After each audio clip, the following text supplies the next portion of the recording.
Buongiorno, ben ritrovati. Consueto appuntamento dal lunedì al sabato, dalle 8 alle 9, consueta apertura.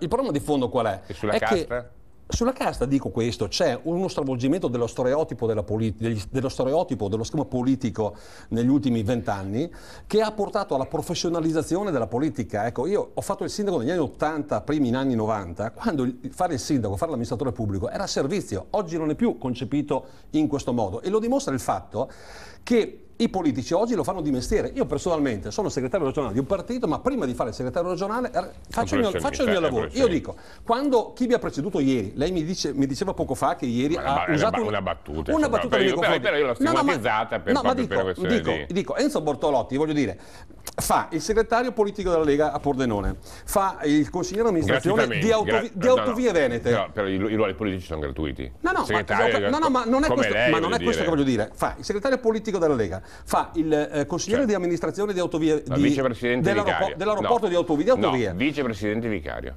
Di Autovie. Vicepresidente vicario. Esattamente, membro consiglio di amministrazione. Vicepresidente vicario. È sindaco di Azzara, è consigliere capogruppo in provincia. Cioè io con 4 ruoli sinceramente non riuscirei a realizzare obiettivi, non avrei il tempo materiale per dare. Qui ci stanno 4 persone. Allora vede che chi fa politica oggi i partiti tendono a accumulare degli incarichi tali da poter consentire loro di vivere di politica. E questo non va bene. Di politica non si deve vivere, la politica deve essere uno strumento per servire i cittadini. Io la vedo in questi termini e in questi termini la interpreto, l'ho sempre interpretata così e il mio partito opera in questa direzione. E sulla vicenda della fiducia al personale, buongiorno. Buongiorno.